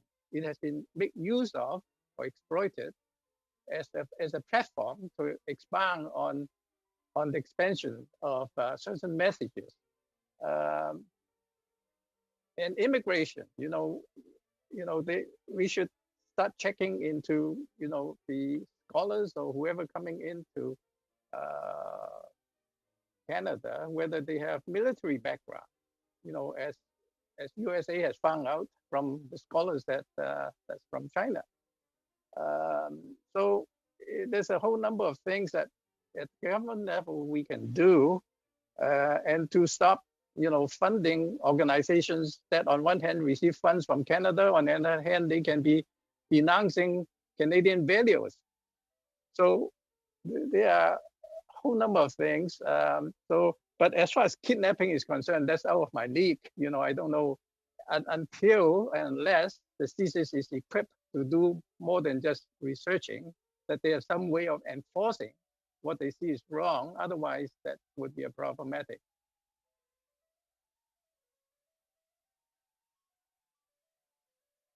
Alors, à défaut d'une So, if our other witness doesn't want to intervene, I would just say that the HK Leaks is a site on a Russian server that has disclosed some information about people who fled the regime.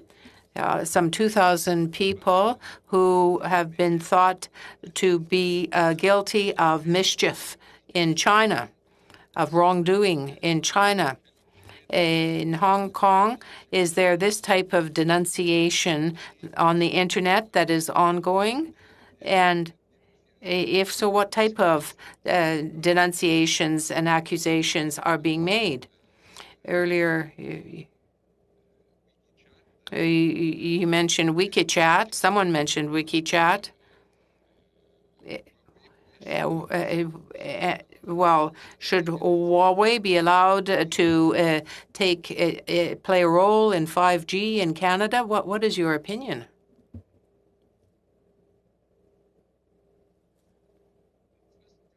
On the Huawei, in my opinion, Huawei is far more than just the risk posed by Huawei is far more than what people may think.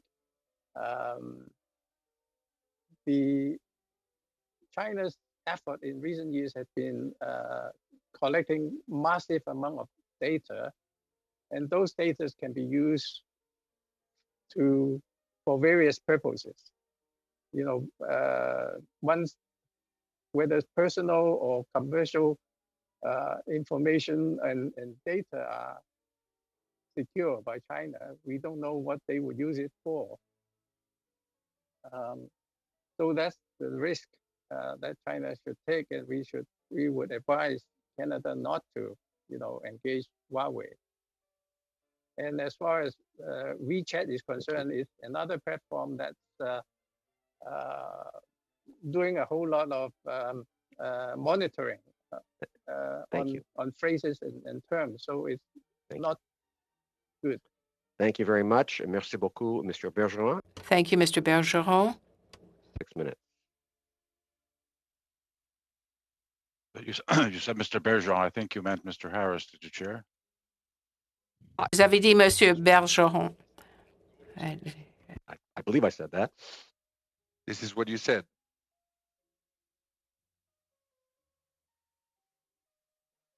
But Mr. Harris, you have to be unmuted for this to work.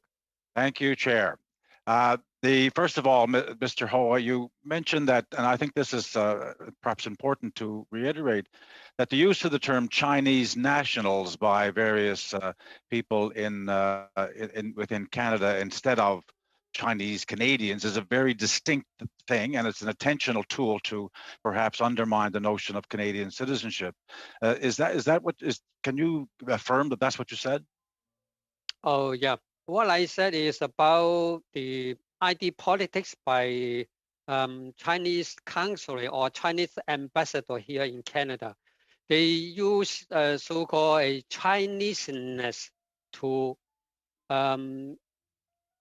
lobby or to persuade the local Chinese Canadians to take side on the real politics of China, say like to support their policy, to support, like example, the best example is a national security law in Hong Kong.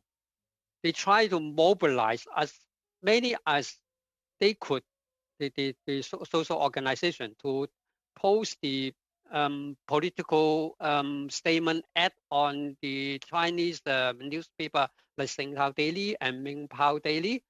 They try to make some confusion that the Chinese people, you know, I'm using the Chinese people here in Canada, are supporting the national security law in Hong Kong, which the new law is totally in contrary to our Canadian values.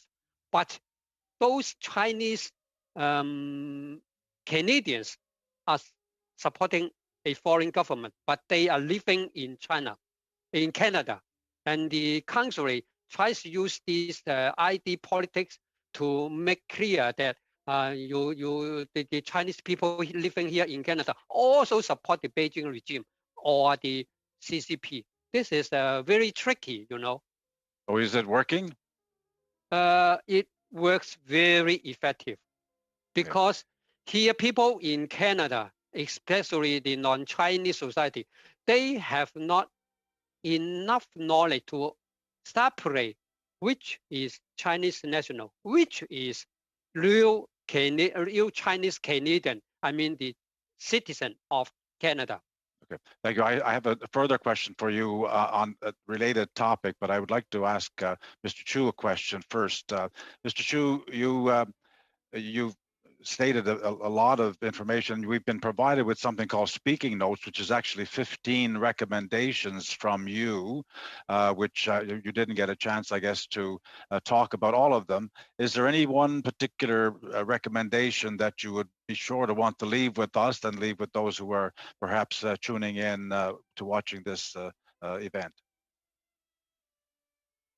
I suppose the one regarding CSIS is high on my mind because supposedly they are taking care of national security or watching out for Canada anyway, and yet they are not empowered to do so. So I think there's some vigorous changes need to be done.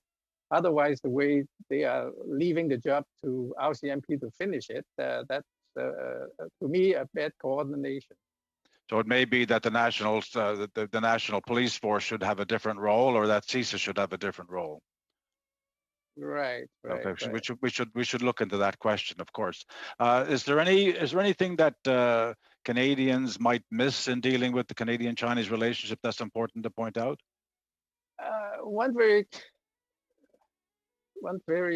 well, there are more than one, but one is regarding the in our pluralistic society, it's kind of logical to assume Chinese Communist Party is just another legitimate political choice, particularly when we saw all its economic improvements. But however, you know, such assumptions should be thrown out of the window when we know that CCP is really a one-party system as dictated in its own constitution. So it does not tolerate political pluralism. This is why, you know, it's been causing so much confusion on so many people, or Canadian public anyway, that they are confused about this. Okay. All right, well, thank you. That's important to understand that this is a one-party state. Mm-hmm. Okay.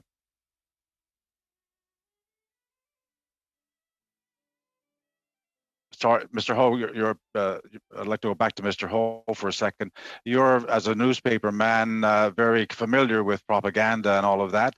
In Eastern Europe, particularly in the Baltic states, there's a lot of concern about Russian influence, or attempting to continue to have influence in the Baltic states. And these countries go so far as to call it information warfare. Is that too strong a term to use when you're dealing with the Chinese efforts amongst the Chinese community within Canada? Am I overstating that? And if it is egregious and, as you say, effective, is there something that should be done about it from a legal point of view? In 15 seconds, please. Sorry. Yep, you are totally right. This is a kind of misinformation war just happening or happened for a few years in Canada, like the WeChat, like the newspaper, Chinese newspaper, Chinese media here. They propagate a lot of Chinese message, but the Canada government do nothing to stop it. Thank you. Thank you very much. Thank you, Mr. Harris. And now we'll go to Mr. Chong in the second round for 5 minutes, Mr. Chong. Well, thank you, Mr. Chair, Mr. Chu, and Mr. Ho. Thank you for your testimony. I'd like to focus on what has made Hong Kong different from mainland China, and one of those things is freedom of the press. It was guaranteed in the international treaty, the 1984 Joint Declaration. It's guaranteed in Article 27 and Article 26 of the Article 27 of the Basic Law and Article 16 of the Hong Kong Bill of Rights. And so my question is for Mr. Ho, as a retired editor-in-chief of the BC edition of Singtao Daily. Do you think freedom of the press in Hong Kong has changed? And if so, how?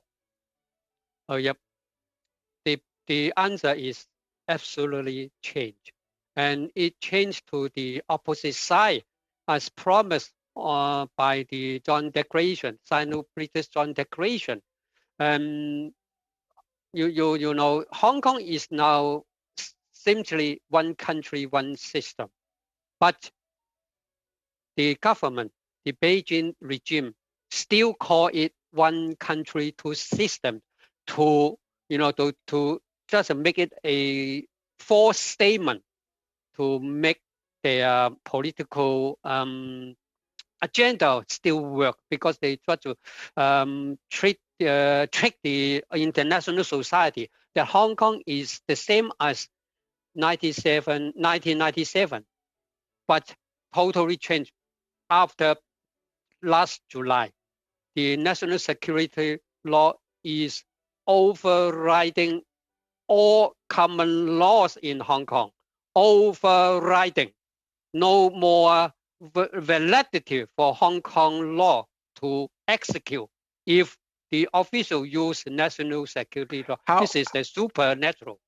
How is freedom of the press being limited in Hong Kong? Is it self-censorship by avoiding the coverage of certain topics like the 1989 Tiananmen Square massacre? Is it moving coverage to the back, coverage critical of Beijing to the back pages, away from the front pages? Can you tell us a little bit about how this freedom of the press is being limited? The limitation is so obvious, because you cannot publish some works, some news report contrary to the new SL. Then the journalists like Ms. Choi in Radio Television Hong Kong just arrested a few days ago because of she make a documentary on the police and the police and the gangsters collaboration to beat the ordinary citizen in Hong Kong last year. And then the journalists of RTHK being arrested. This is like a chilling effect. Make all the other journalists don't do such thing to disclose the negative of the government or the officials. Thank you for that answer. Has the ownership in newspapers in Hong Kong, has the change in ownership in newspapers in Hong Kong affected freedom of the press? In particular, I'm thinking about the South China Morning Post. It was purchased by Alibaba, a mainland company, in April of 2016. Has that change in ownership changed the editorial independence of that paper, the South China Morning Post? The answer is yes. This is a long time change since 1997. As my ex-boss is Singtao Daily's president, and the Hong Kong Singtao Daily, the chairman is a political consultation of China, the very important member. And then they changed the boss, and then they changed the manager, news manager of editorial department. And then the whole thing changed, and then the pro-Beijing message became mainstream message of the newspaper. This is very effective and very normal mode of business in Hong Kong. Change your boss, change the investor, and then the editorial line change accordingly. Thank you very much, Mr. Ho. Thank you. Mr. Chong. Et maintenant, Monsieur Dubourg, 5 minutes. Merci. Thank you. Thank you very much, Mr. Chair. It's a pleasure for me to have the floor. So, Mr. Chu, Mr. Ho, I would like to thank you for taking part in this meeting. First of all, my first question will be addressed to Mr. Chu, since you are the founding member of Canadians for Reconciliation. I live in Montreal, in the province of Quebec, and as you know, there is an important Chinese population.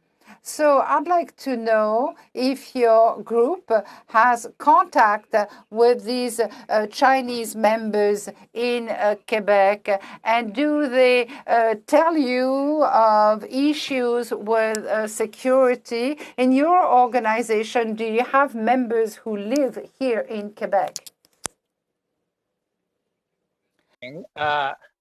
We are a very small group and have been active in BC only, and that our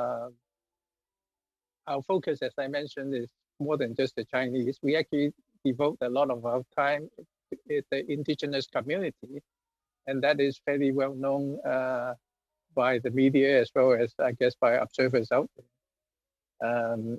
In terms of our concern for all this is really how China's bottom line is not just about Canada. It's about imposing a new world order around the world. And I think we need to bear that into perspective, although we are probably from different provinces, but we need to take that bigger picture and understand why China behaved the way they did. Because some of the things that we are seeing is we're progressing quite severely in our observation. And so this is why hopefully we can together make some changes. Merci beaucoup. Thank you very much. Well, I know that you were with Mr. Ho when you made that statement in July 2020, where you presented a number of recommendations, and you did send us part of your presentation where you are making 15 recommendations, and we're talking about the Huawei, we're talking about the two Michaels. You suggest a number of measures. So my question to the two of you is, from these 15 recommendations, what impact could they have, these recommendations, on the present situation in Hong Kong? And second, you give us the impression that Canada is not doing enough to show leadership in this crisis. Am I right to understand like that? What I recommend is mainly for the media, for the Chinese media, and the political interference from foreign government. My main concern is that what is our Canadian value? Do our Chinese media uphold our universal values? My concern is, what is our national interest for a media man or media professional in Canada? So we speak out for the government other than Canada. This is my main point. And then what is our audience? Our audience should be in Canada. In our society, we have to safeguard their right of information, and then to exclude any government's directives or interference, because we are serving Canadians.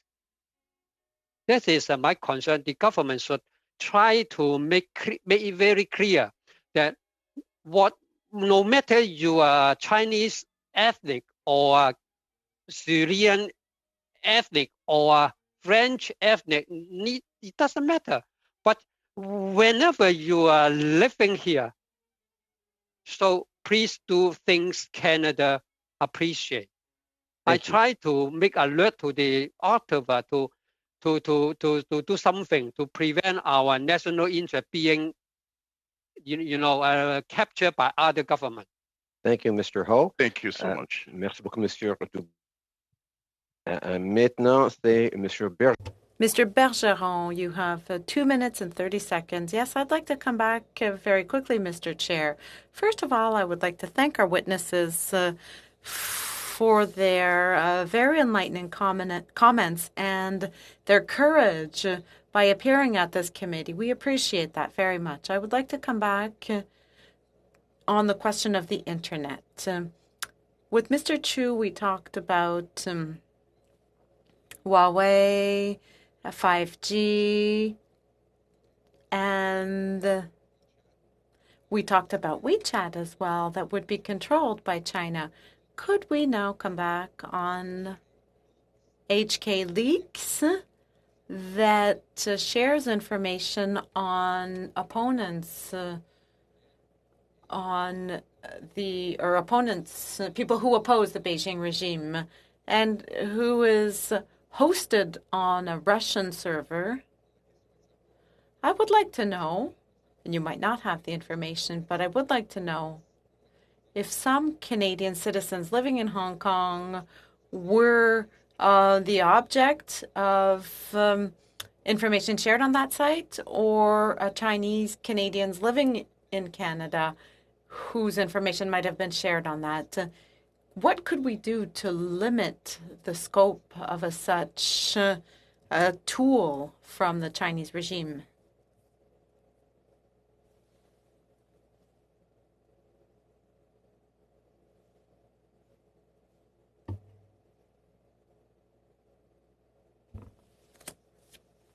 The question is about the security of some of the platforms used by the Hong Kong protesters. Is that the question? Non, c'est au contraire. No, quite the contrary. I'd like to come back to the platforms that Hong Kong and the PRC uses to denunciate or disclose information on the activists.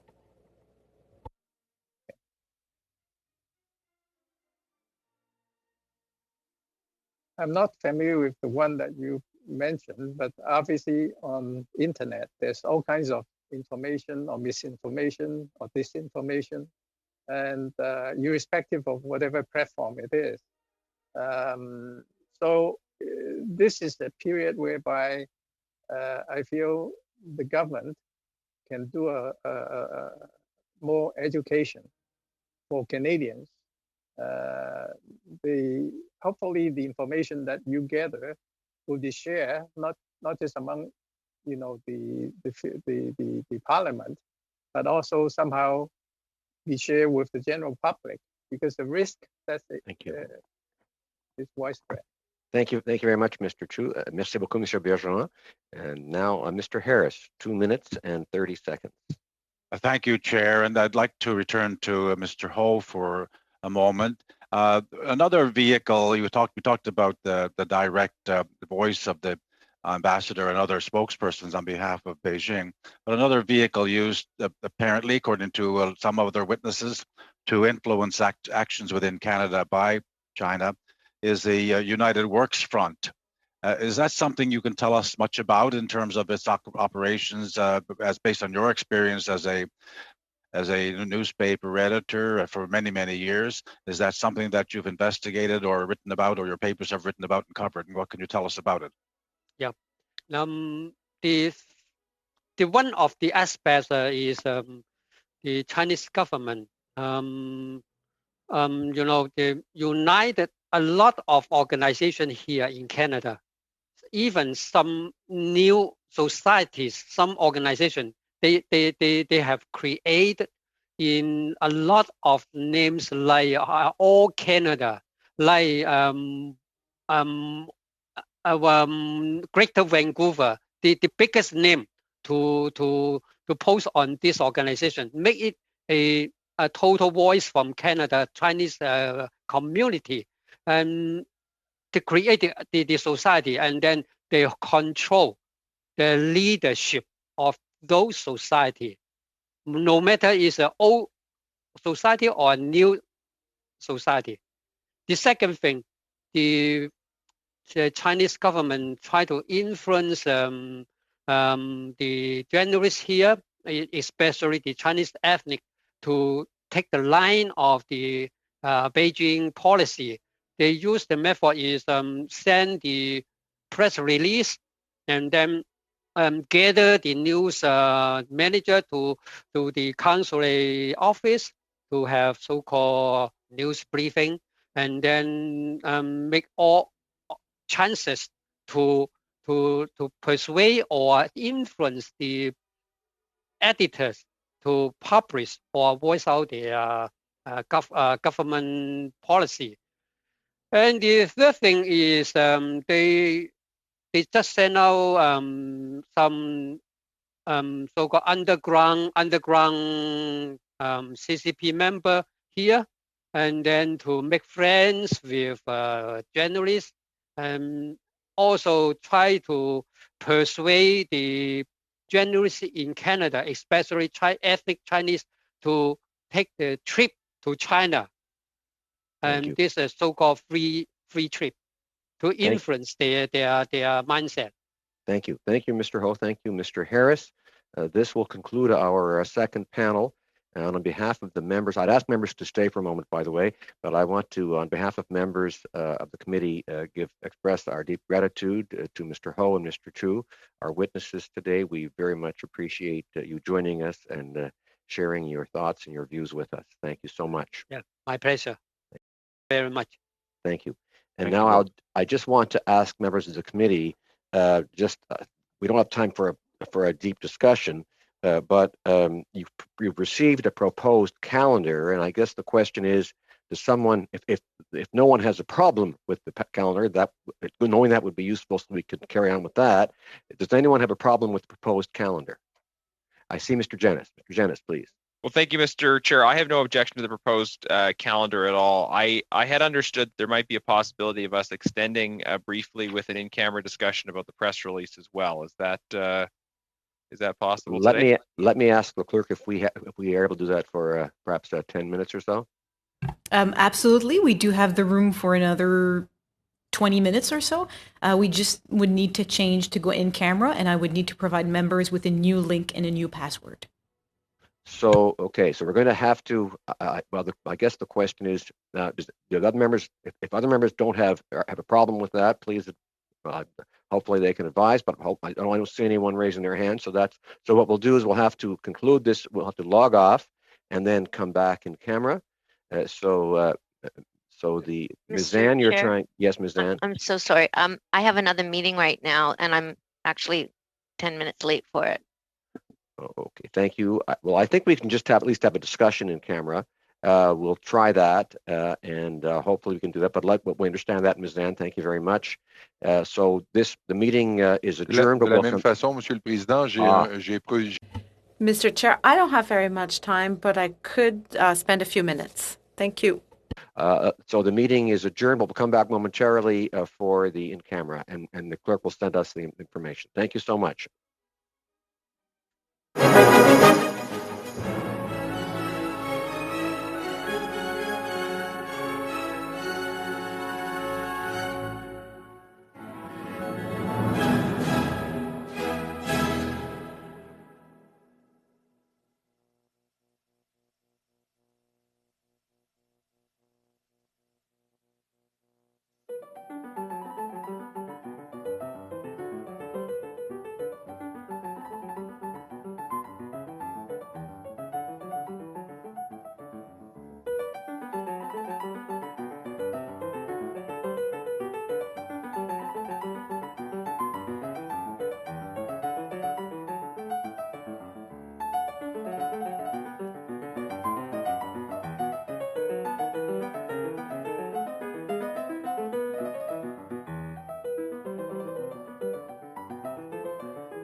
you.